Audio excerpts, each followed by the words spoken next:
Welcome to the CMMC Proof podcast. I'm your host, Derrich Phillips, a certified CMMC assessor and provisional instructor. I am really excited today because I have Daniel Eliot joining us. He is a lead for small business engagement at NIST and also the author of the NIST Cybersecurity Framework Small Business Quick Start Guide, which I'm a huge fan of. So I'm really thrilled for the opportunity to get some more insight into what all went into actually authoring that document. How are you, Daniel? Great. Thank you. How are you?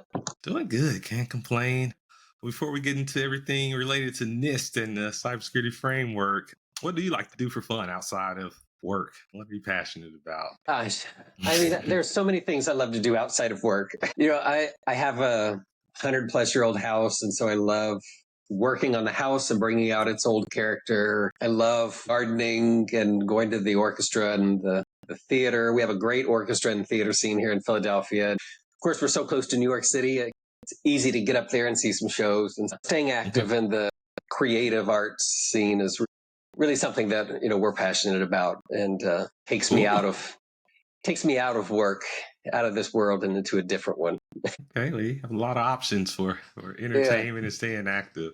I stay busy. Great. Can you tell us more about your current role as small business engagement lead? Essentially, my role as lead for small business engagement is to coordinate within NIST, across government and outside of government, with the small business ecosystem to really create opportunities for the small business ecosystem. So when I say ecosystem, I'm meaning, not just the small businesses, but those who provide support and encouragement and resources to the small business community. To help all of them engage with NIST guidance, our resources, and our subject matter expertise. And that comes in many different forms. For me speaking at events and doing stuff like this with this podcast, I appreciate you inviting me to participate, to us hosting small business focused events like we did with some of our webinars that are NIST hosted, authoring content like our Small Business Quick Start Guide,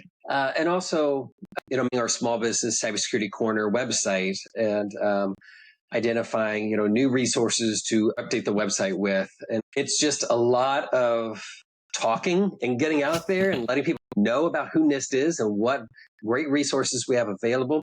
And it's a lot of listening. What are the challenges that small businesses and their ecosystem partners are struggling with?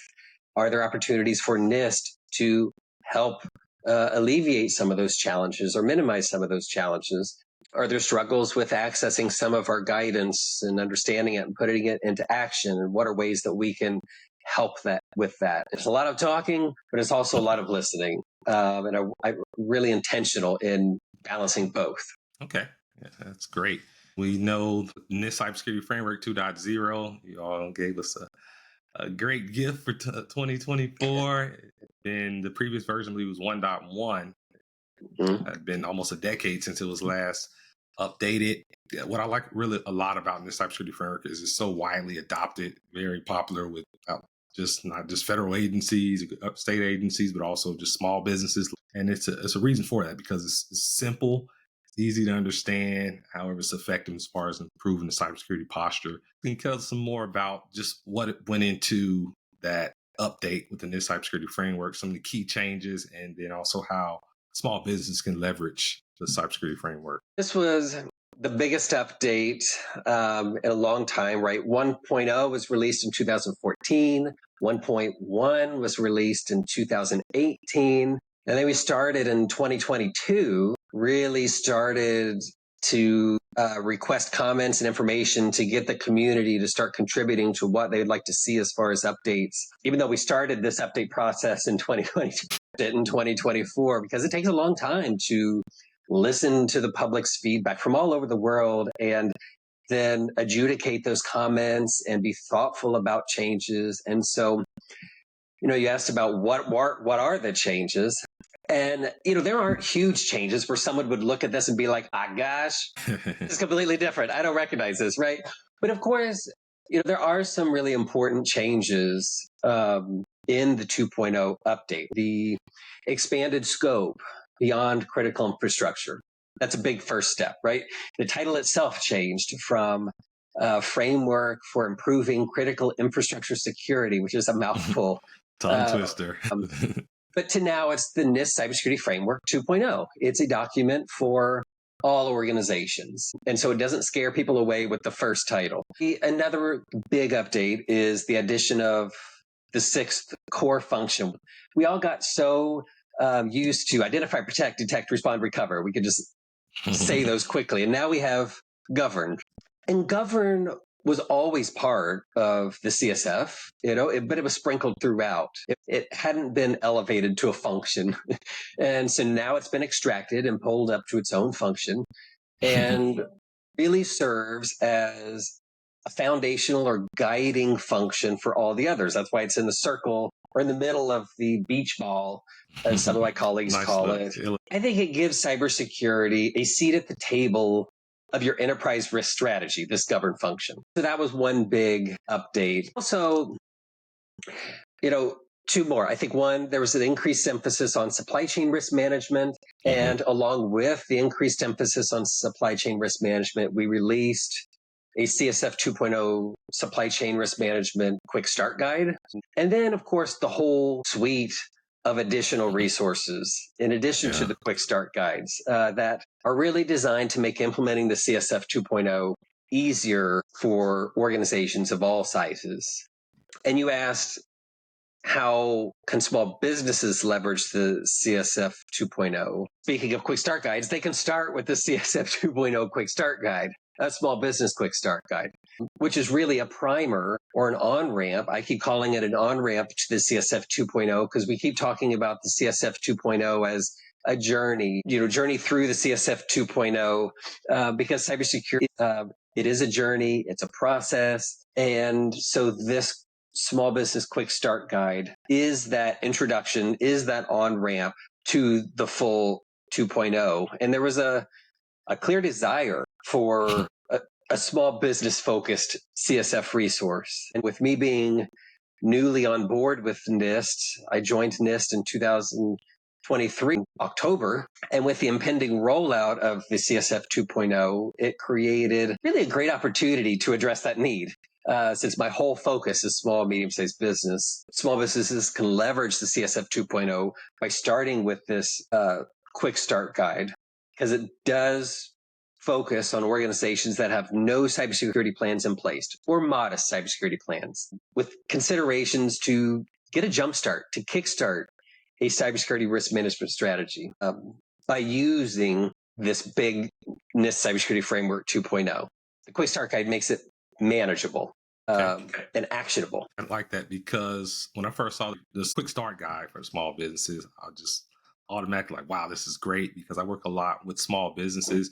And to your point, many of them are starting from scratch. They don't have any cybersecurity expertise in-house. They don't have any policies, procedure, anything. So you have a blank canvas to ask them to start with the full cybersecurity framework 2.0.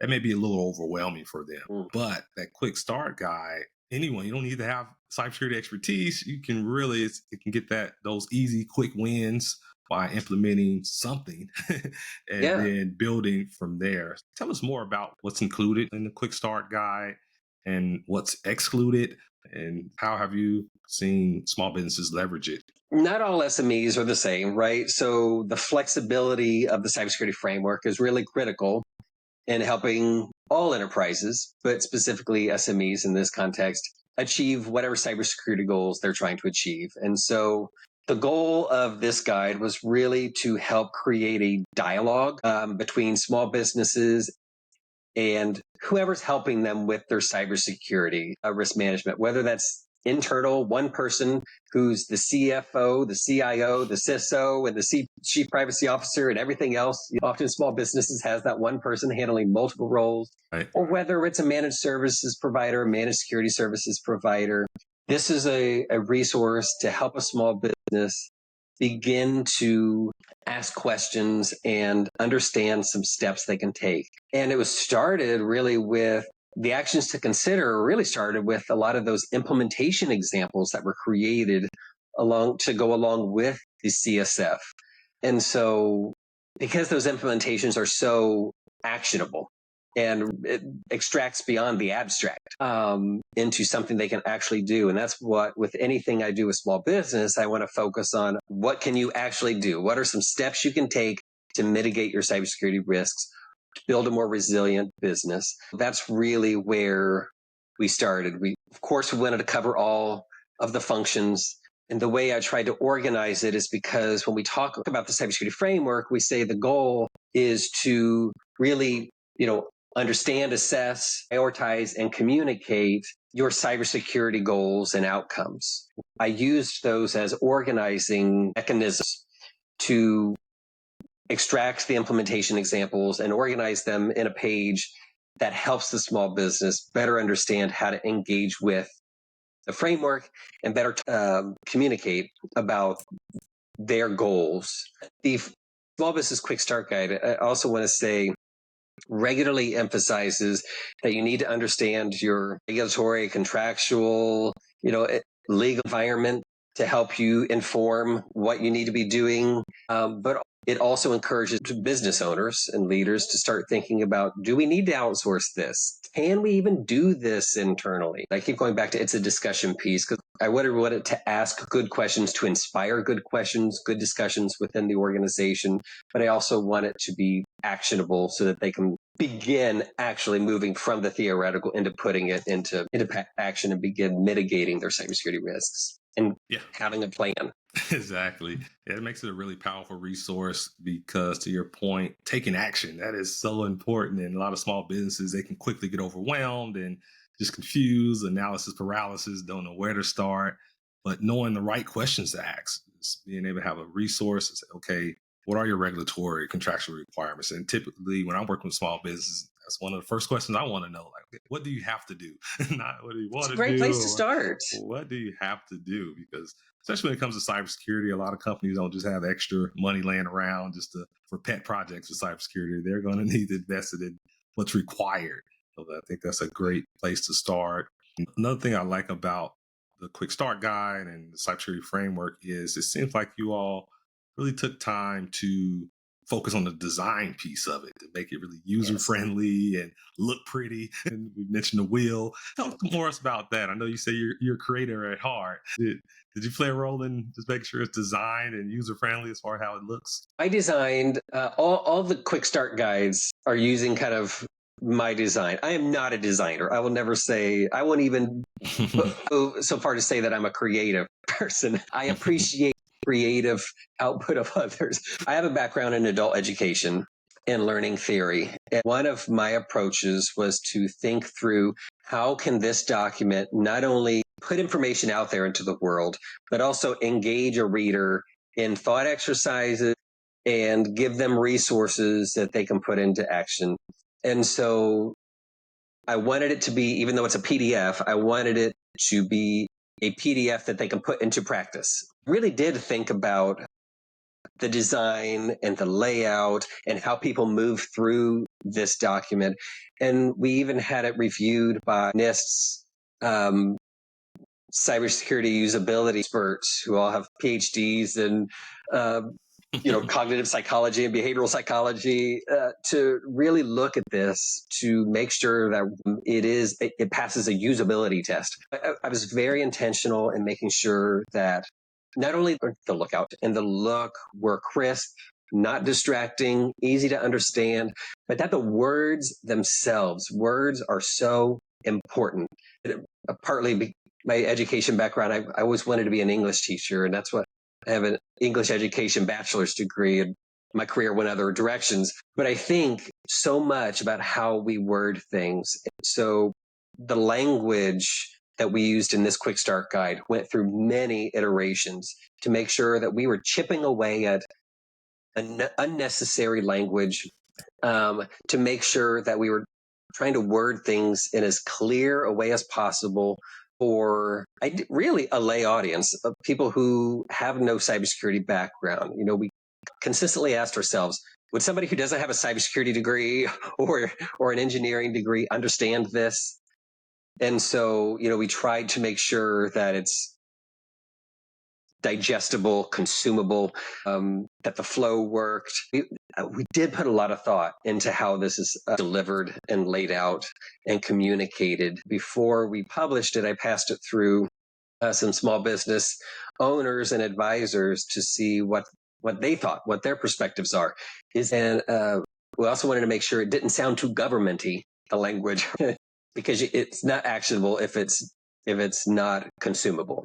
Wow. People don't understand what you're talking about. Okay. It makes a lot of sense, and it's apparent that that was a big focus, and I would say you all nailed it. I appreciate that. The materials are beautifully designed, the flow is great, and to your point, whenever we're talking about IT, cybersecurity, a lot of times that's not taken into consideration as far as trying to translate to plain English. That's one of my biggest focuses when I'm talking to clients, making sure that I'm talking in the language that they understand. If I'm speaking tech jargon, their eyes are going to glaze over and it's not going to be a successful conversation.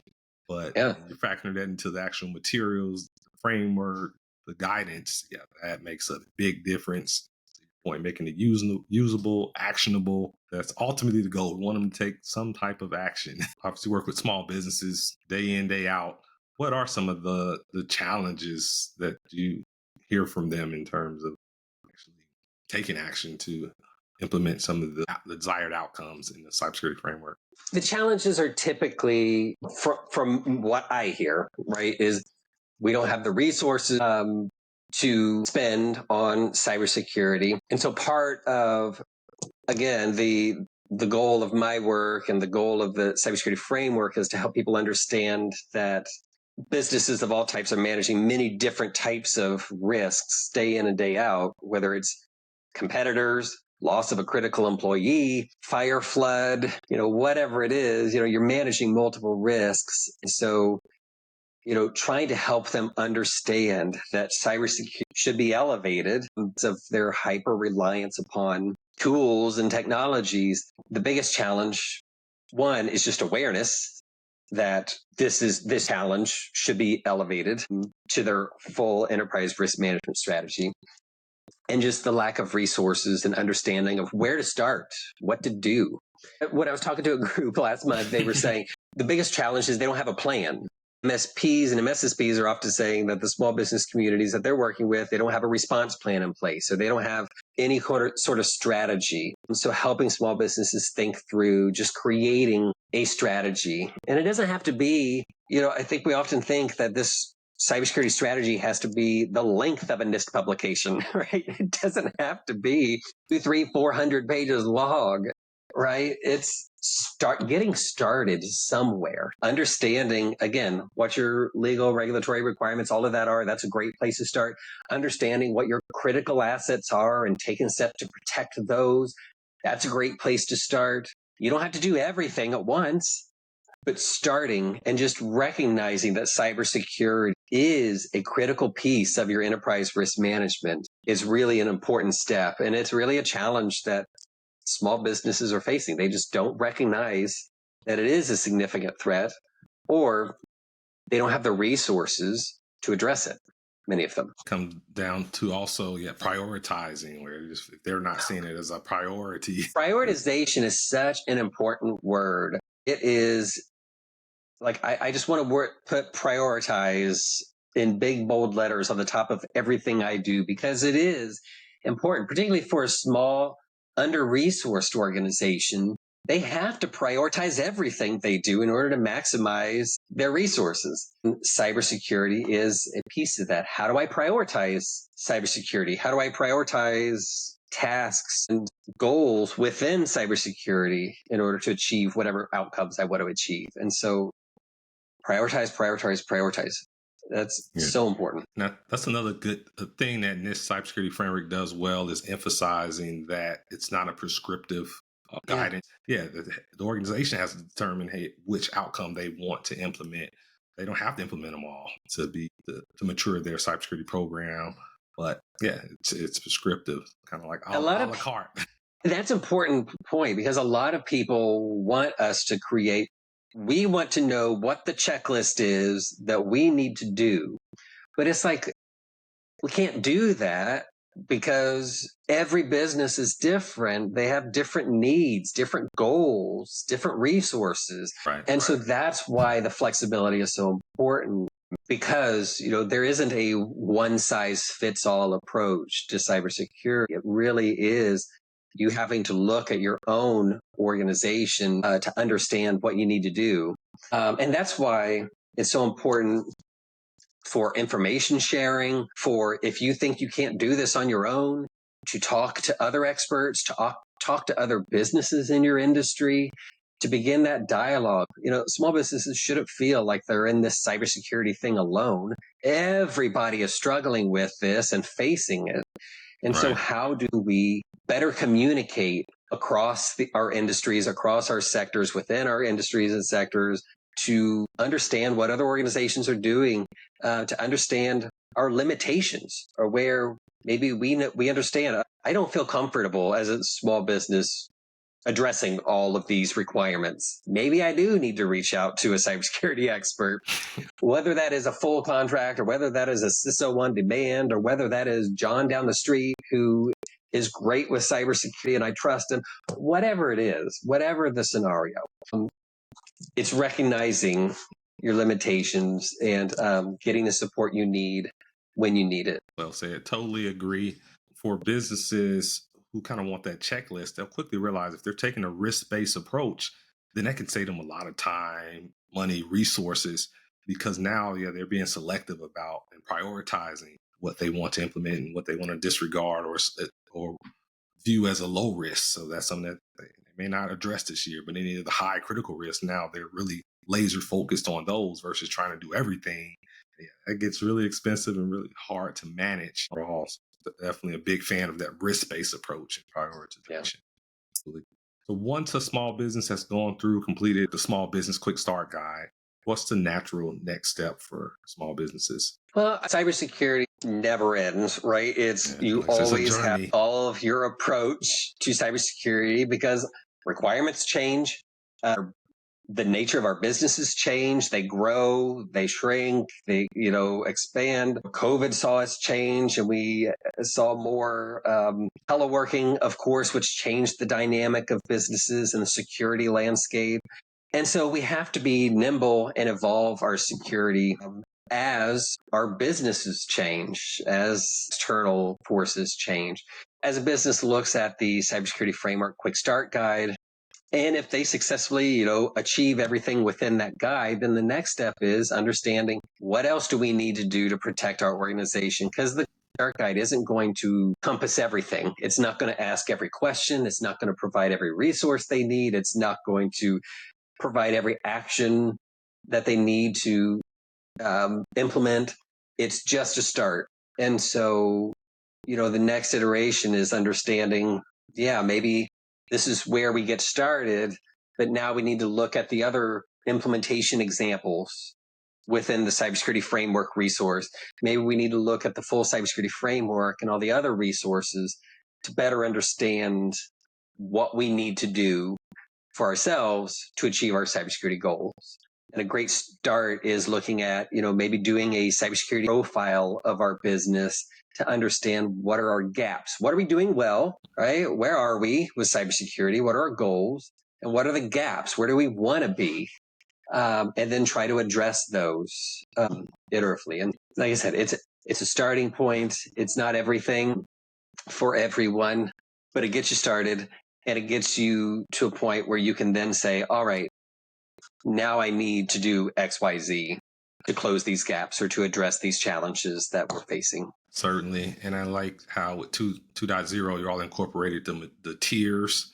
So as far as the levels of maturity, and clearly identified that, hey, you may not need to get to that highest tier. That may not make the most sense for your business, depending on what organization you're in. But that's up to the organization. Again, going back to that risk-based approach. And also, it's not going to happen overnight getting to that highest tier. But once you complete the quick start guide, okay, you're better off than you were before you did it. Now, what's next? And I know in the quick start guide, you emphasize that it's not intended to replace the NIST Cybersecurity Framework. It's the starting point, like say the on-ramp. This is where you begin, taking those baby steps. That's right. Just get started. Yeah, it's not intended to replace the CSF. because the CSF is big. If I wanted to teach people about the CSF, I would just give them the CSF, right? But I want this to be a resource that they can just, I keep saying, put into action over and over and over again. And it's probably not great for a podcast to just say the same thing over again. But I think it is so important to make it actionable because there's a lot of information out there for small businesses. I started working in small business cybersecurity in 2014. The Cybersecurity Framework was first published, and I was working in economic development, working with small businesses to help them start and scale. And we recognized that small businesses are really struggling with, I don't even think we called it cybersecurity. Within our economic development circle, we were just calling it, just problems with data and data management and data security. And then we saw this newfangled cybersecurity framework thing come out. We're like, we need to be adapting this to the small business community. And so we got a small business administration grant to create really one of the nation's first small business statewide cybersecurity programs. And it really was designed, again, not to teach the full cybersecurity framework, but just help them understand the functions. At that time, the 5 functions of identify, protect, detect, respond, recover, and what are some actionable steps within each of those functions that you can take today as an under-resourced organization that doesn't involve a significant capital investment. What are realistic steps you can take within these 5 functions? And that same approach 10 years later is what I'm trying to do from now NIST, is just try to boil this information down, not remove the technical rigor that we put into this work or the great advice that my colleagues write into these publications, but how can we just communicate it and package it in a different way, maybe in a condensed way that gives people a start, an introduction to our content so that they can then build from there. Certainly a great building block. I always tell people, I started in cybersecurity back in 2002 in the Army. Before it had the sexy name of cybersecurity. Back then, it was like communication security or telecommunication security. So it certainly evolved over the years, where at least we're using the same terms now for cybersecurity. I think I even heard the term cybersecurity until probably 2014. I mean, when I graduated, when I was in college, I never heard the word. I don't even think it was a degree program. It's new, and many of us started using technologies. I mean, I'm 40 years old. I was not born with an iPad in my hand, so I started using technology and the internet before everybody was talking about how to do it securely, right? We were just out there using it. Right. And so that requires so many behavior changes because we've created behaviors where many of us who are older in particular, but I mean, there are a lot of studies that show that young people aren't any better really with cybersecurity than many older people. But with us, some of us who started using the internet before cybersecurity was a topic of discussion, we adapted a lot of behaviors about cybersecurity or about using the internet that we have to correct to be more cyber secure. But we all, as humans, no matter what age, need to adapt better behaviors. And so that's kind of a goal as well of this quick start guide in any of my work, is thinking about not only the technological components, that whole people, process, technology triad. It's really balancing our approach to emphasizing the technological controls and technologies that small businesses can use to mitigate risks and improve their cybersecurity, but also what are the people and process components of cybersecurity. And I don't want to neglect those components. Yeah, I think that ties into also what I think NIST does really well, especially with the cybersecurity framework, is inviting input from the community and collaboration. Can you talk more to why that's so important and what impact that has on the actual framework? Oh my gosh. I mean, NIST has an open and transparent process when it comes to all of our work. People from all over the world, can engage in communities of interest. We put our publications out for multiple comment periods. even before we even draft, we put out pre-draft calls for comments or requests for information where people can just submit their ideas on what they'd like to see in a draft. And then when we write it, we put it out there, and then they give their input again. And then oftentimes we'll put out another draft. That input is so valuable because we want to create resources that are practical, that do resonate with the community who's going to be using it. These comment periods, these opportunities to join our community of interest calls and webinars, all of those are so important. I've tried to create a lot of opportunities as well to listen to the small business community through our events, and we have an open comment period. Let's do a commercial break. I have an open comment period for Small Business Information Security Fundamentals publication, NIST IR 7621. The Small Business Information Security Fundamentals is focused on, what are some basic cybersecurity precautions or steps a small business or small to medium-sized business can take. And so, for instance, we put that out for a pre-draft call for comment to make sure, we hear from the public to see, is the document specificity? Is it appropriate, right? Is it too detailed? Is it too general? Are there new challenges that we should be addressing or topics we should be addressing? Are there substantive changes that would improve the document? Do people want to see more appendices and tables that would add value to the document? And so we really are consistently listening to all of our audiences, because we each have different audiences for various publications, to understand what their needs are, what their ideas are. And we take every single comment seriously. We adjudicate every single comment on every single publication. Some publications get more than others, right? We do look at every single comment and think seriously about that comment to see if it is within the scope of the publication, or if it does have a place within the revision process. And oftentimes, we might reach out to the person who submitted the comment to ask clarifying questions and understand, what they mean. It's a very transparent and open process because we are creating in service of industry and of government, of users, I should say. We're working in service of the people who are using these publications. And so we want to be sure that we're doing everything we can to listen to the consumers, so that we're creating something that does resonate with you, and that is actionable. Excellent. Proof is in the pudding explains why the cybersecurity framework is so widely adopted. Very popular. Seems like they have a cult following, and for good reason. Yeah. Now, we know there are a lot of different frameworks out there, and small businesses or organizations of all sizes have to try to keep up with all of these different frameworks, whether it's ISO 27001, SOC 2, CMMC, the whole alphabet soup. What resource does cybersecurity framework offer to help organizations identify how the overlap or the mapping? Well, I'll say first, the CSF is built off existing standards, right? We survey cybersecurity standards to understand commonality. The CSF maps to existing standards, which are now online in the Cybersecurity Privacy and Reference Tool. And because the framework sits at a higher level focused on cybersecurity outcomes, it can be used to understand how different standards relate to one another. And this can be helpful for organizations that have to meet more than one standard or regulation, right? Because sometimes you don't just have to meet one, you have to meet multiple. And right. So,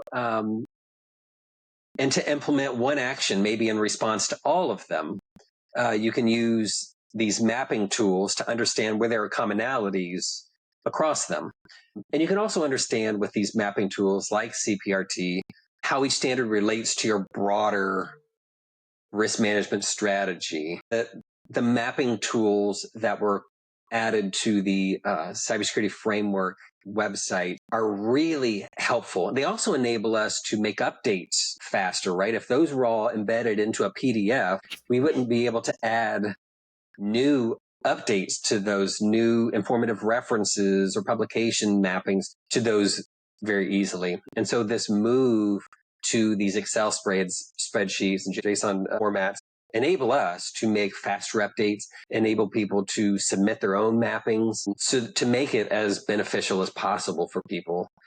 I encourage everyone to go to the Cybersecurity Framework website and explore the different mappings. They export into great spreadsheets. We're able to look at the different informative references to see kind of how they relate to one another and how they tie to the CSF. You can also do a mapping. We get a lot of questions. What's the mapping between CSF 1.1 and 2.0? And so you can do a mapping of those and really see where they align and where they're different. And so really, really great tools, particularly if you love spreadsheets. They're a great way to start digging in and understanding, because they really help you also communicate to leadership. Because I know part of a role of whether you're a vendor to a business leader or whether you are a internal IT or cybersecurity person reporting to the board or to the leaders, the CEO, is trying to communicate some of these changes where you need to maybe make other investments, et cetera, or changes in organizational priorities. And so these help with that. Makes sense. Everything is beautifully designed, and now it's digital, so easily to access on the website. That's certainly a huge improvement from just the stagnant PDFs or spreadsheets. Yeah. That's great. And then it also works out that your English degree is paying off now. You're able to leverage it in the cybersecurity world, which is very much needed because a lot of cybersecurity is not in plain English. So it definitely is overlap and synergy there. I consider a big part of my role as a translator, and I try hard to think seriously about how I phrase things and look at how my colleagues are phrasing things to see, if they are actually, consumable in the way we phrase a sentence, phrase an abstract, phrase an entire publication. And so, I'm still relatively new here, but I'm working on it. And so the CSF Quick Start Guide is my first formal publication, but there are more to come. And I'm looking forward to continuing to work with my colleagues and work across the small business ecosystem to continue trying to translate some of this stuff and package it in different ways. I like what you said, it's consumable. So as far as who is that? Who is the end user? Who needs to consume this? And will they be able to understand and ultimately take action? So we have to always remember that take action is the goal. Now, earlier you mentioned the implementation guides. I think from my understanding that came in part from a lot of the comments, feedback you are receiving. Give us examples of how to implement this or more prescriptive guidance. Can you talk more about the role that the implementation guides play with the NIST Cybersecurity Framework? I'll go through all of the supplemental resources. I'll start with examples, because when the CSF 2.0 was published, we published a ton of resources to go along with it. And again, it's to help provide different audiences with tailored pathways into the CSF. So the implementation examples, part one, right? Or those illustrate potential ways to achieve outcomes that are listed in the core.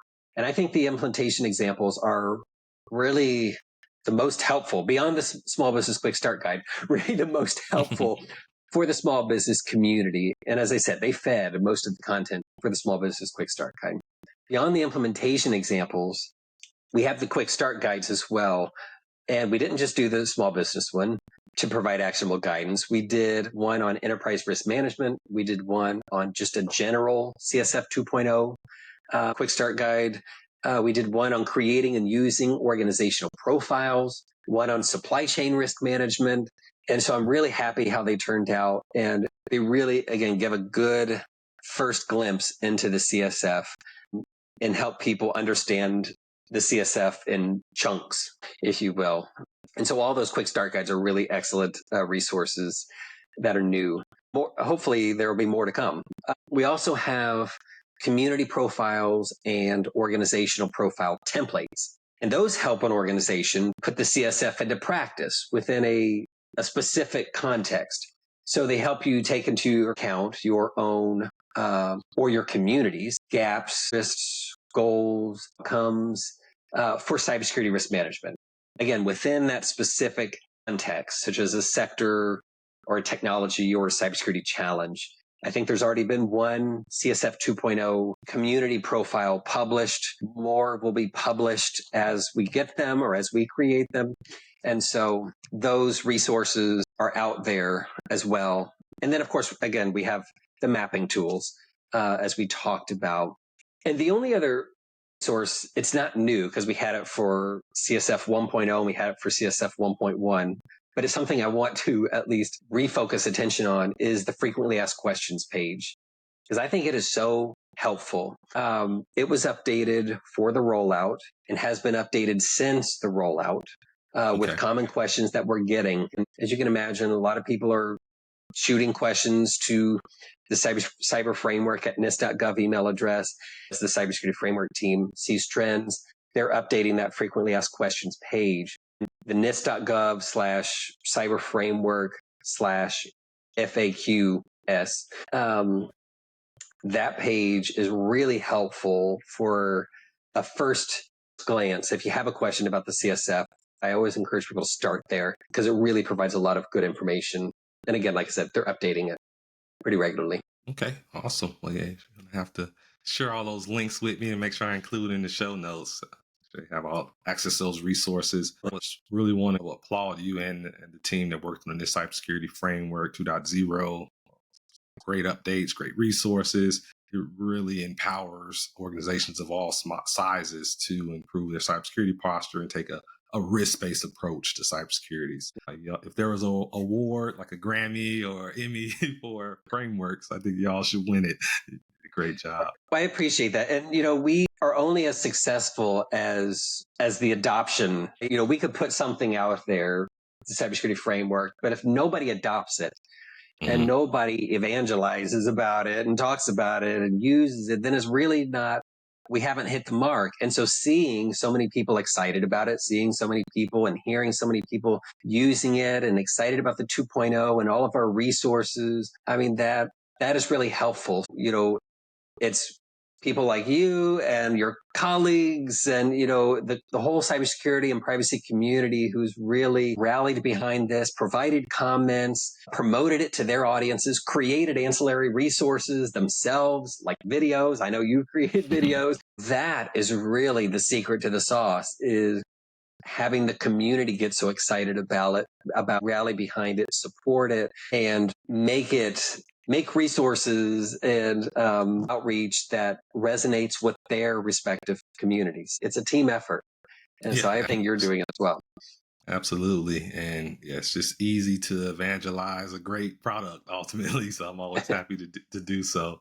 Thirdly, well, Dan, you gave us a lot of great information. It's great just to hear the insight behind the scenes, what went into the NIST Cybersecurity Framework and all of the supplemental resources. As we get ready to wrap up this interview, just have a couple more questions for you.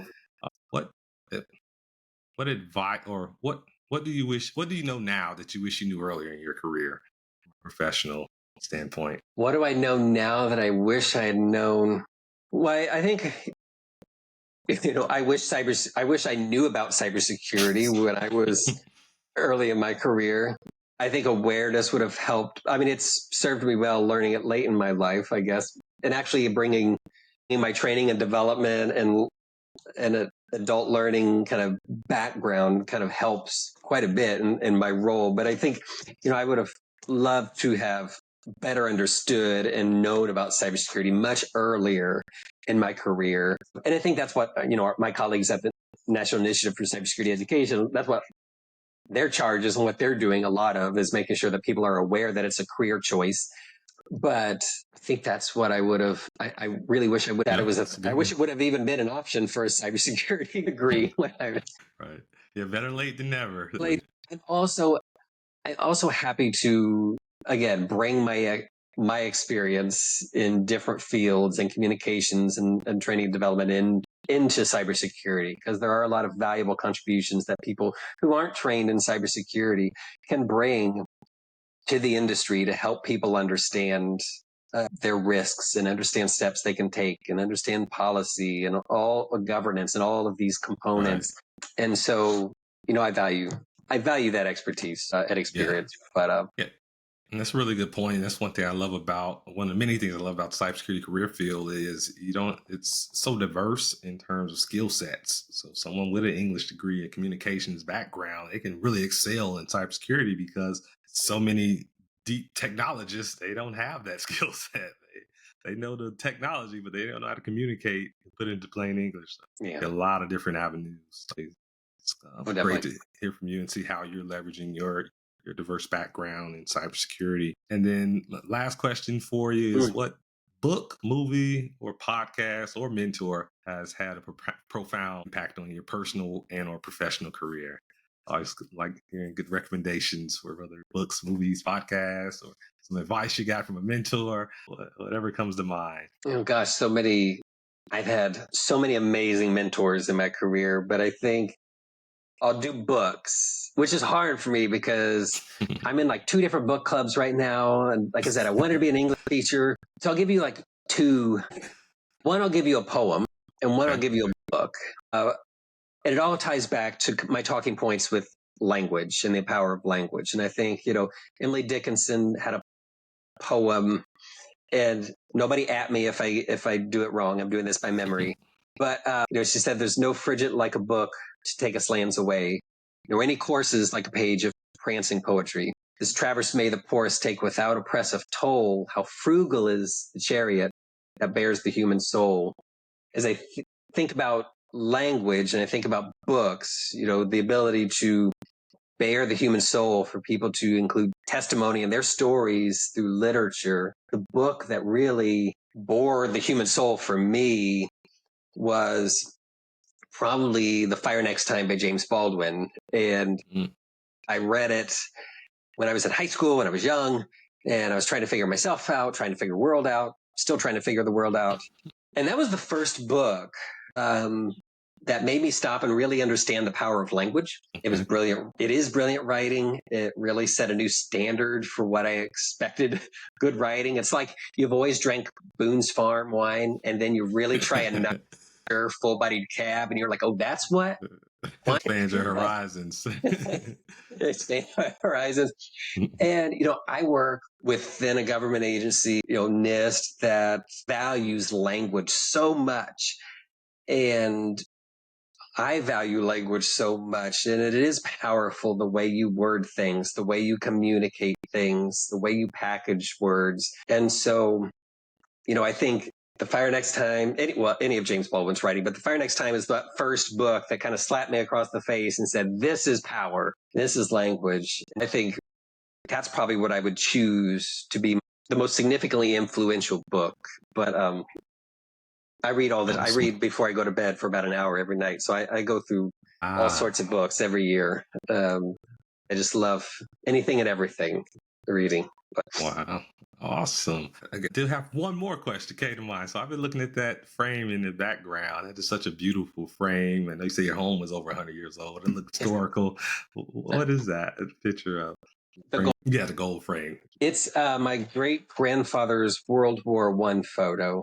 One of the, I found it in my mother's attic, just deteriorating. And so I brought it back here to Philadelphia and cleaned it up and tried to restore it as much as I could. And so now I keep it in my office. I'm a lover of genealogy and reading about history. And of course, I live in a hugely historical city. Yeah. And I want to, respect my past and respect his service to our country. I like keeping that above my bookshelf. Yes, beautiful. Priceless. Well, great, Daniel. I really appreciate you being so generous with your time today and sharing your insights. Any closing words for the audience before I let you go? I appreciate you inviting me to participate in this. And I think my biggest advice is, check out the Cybersecurity Framework Small Business Quick Start Guide and, all the resources that we have available through the Cybersecurity Framework website. Again, if you're a small business and you're just starting this journey of cybersecurity, don't think you have to do everything at once. Right? Take this in steps. That's a big misconception that I think people automatically just feel overwhelmed and give up. It's not something you should give up on. I hope you don't feel overwhelmed, and hopefully these resources will help ease some of that. And again, I have always said, cybersecurity isn't easy. It is complicated. And so if you feel like there are things you can do that don't require a cybersecurity degree, but if there are also things that you don't feel comfortable doing, then it is perfectly reasonable to reach out and get help. Talking to your chambers of commerce, your small business development centers, your women's business centers, your veterans business centers, your U.S. Small Business Administration, talking to your trade associations, seeing how they're grappling with it. Start talking to people, start understanding what you need to do, because there are a lot of resources out there, and there are a lot of people who are willing to help. So. Yeah. Great words of wisdom.